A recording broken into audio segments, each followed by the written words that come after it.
Hello everyone, Salvage Man Dan back. Decided I better crack on, the weather's crap, but decided I'd crack on with some issues I've been having with the Mini. So started repairing the Mini, and it had a front end crash, so it's had new bonnet, bumpers been repaired, all the rad pack, all brand new, aircon pipe was squashed, so it's had a few bits done to it. And one of the things I was doing was did a coolant change on it, because I had to drop the rad to put the new rad pack in it, so I had to do all new coolant. And when I was bleeding the coolant up, I heard this weird noise, like a clackety noise, which obviously normally you'd think straight away timing chain. But it was strange because normally with timing chain you hear it at idle and then it goes away with revs. This was the opposite. You hear it with revs. When it was sat idling, you would swear there's nothing wrong with it at all. So, yeah, when I first got the car, I've never revved it or anything, so I just idled it and it sounded spot on. So I was like, fine, we'll repair it. But yeah, it's become to be an issue. So took it to a garage and just to see what they thought of it, to see if they thought it could be timing chain, even though it sounded weird, and they said it's unlikely to be timing chain. So they suggested to do a proper BMW oil service on it, which is what I'm now doing. So I'll turn you around. So yeah, we're now doing the oil change on the Mini. I have started it already, but I've got a big drain pan under there.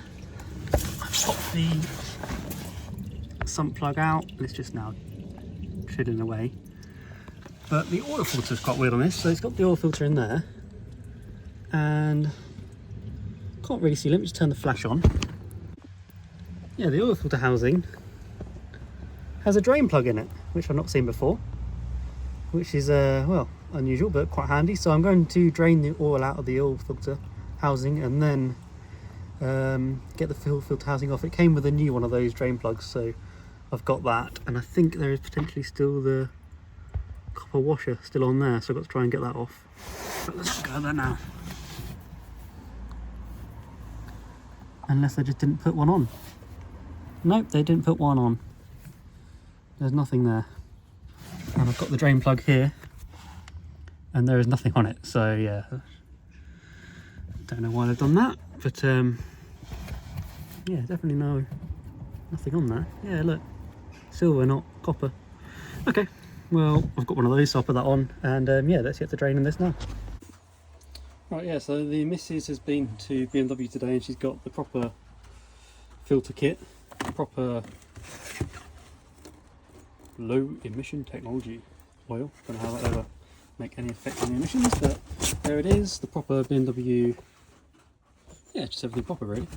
So let's pop this open, we'll see what we've got in here. Right, so we've got the oil filter, clips into the housing up there, new O-ring, I always do that, but copper washer for the sump plug, which hasn't got, and then this is the drain plug for the filter housing, so I've got to find out what torque that is. Yeah, so I'm going to put that on now, put the sump plug on, and then we'll come back and fit this all up. You've got to change that before you put it back. Yeah, let's go to that.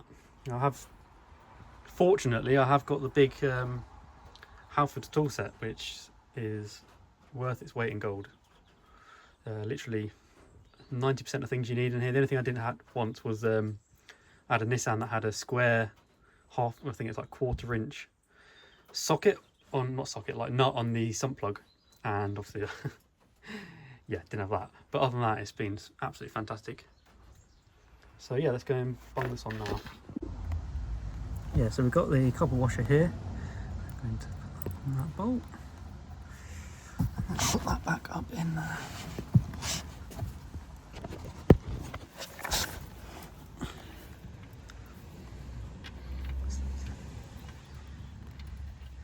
Get that started. Just double check there's no two copper washers. I don't know why you'd ever not put one of those on. I mean, the kits literally come with them, so I don't know what happens there. Get that up. Oil looks all right so far. Hopefully not super metallic, but we'll see in a second. Yes. so I've got to nip that up, but that's stop that from dripping anyway for now. Yep. Right, move on to this. Right, so there it is there. Let me just set you down probably there. There, get onto that. I can't see what I'm doing, so it's just completely on a...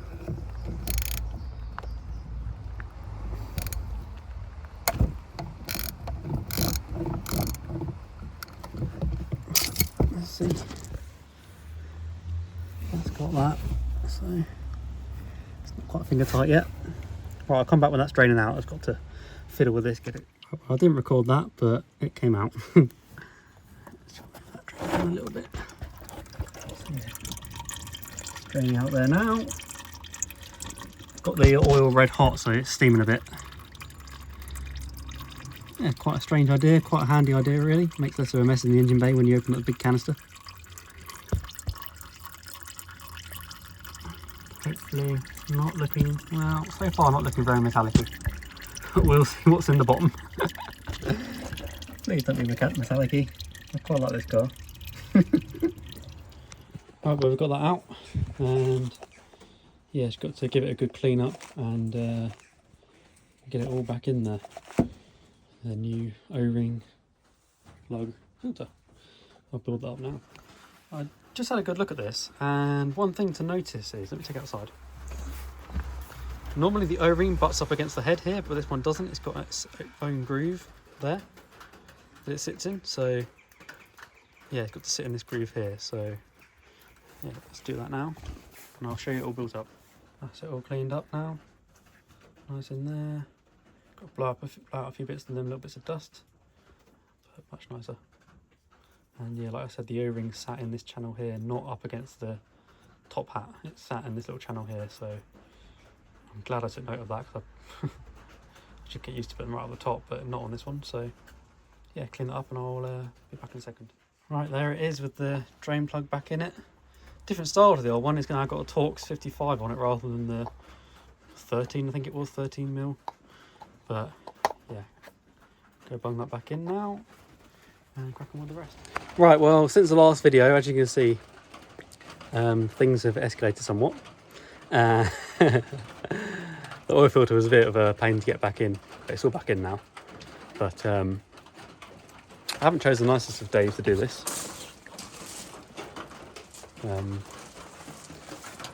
So yeah, it's all back in now. Just got to put the oil in it.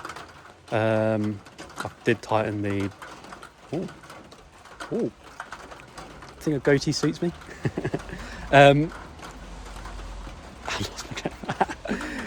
Yeah, so I just got to put the oil in it. I did tighten up the sump plug in the end, so that is tight now. Yeah, so I'm going to put a litre of oil in it and just see if any leaks out. At least then if it does, then I've got to buy another litre of oil. Yeah, let's go to that and see if anything leaks. Alright, so a Mobil 3000 Super going in. Low emission. Chuck that all over the engine. There we go, going in.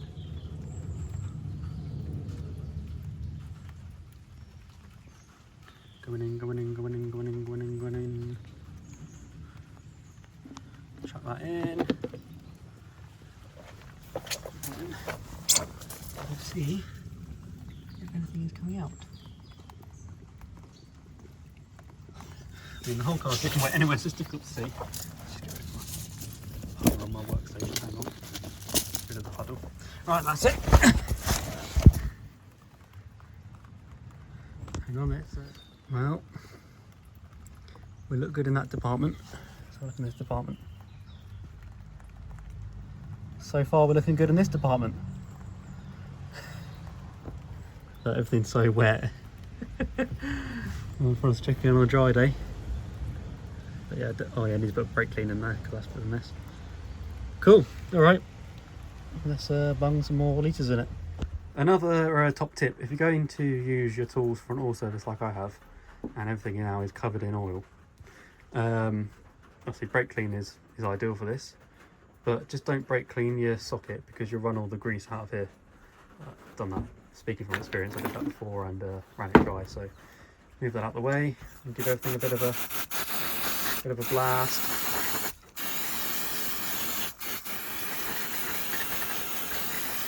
No one likes to go and grab their tools and it's all covered in oil. Spin it over. There we go. When we're done with that, put it all back.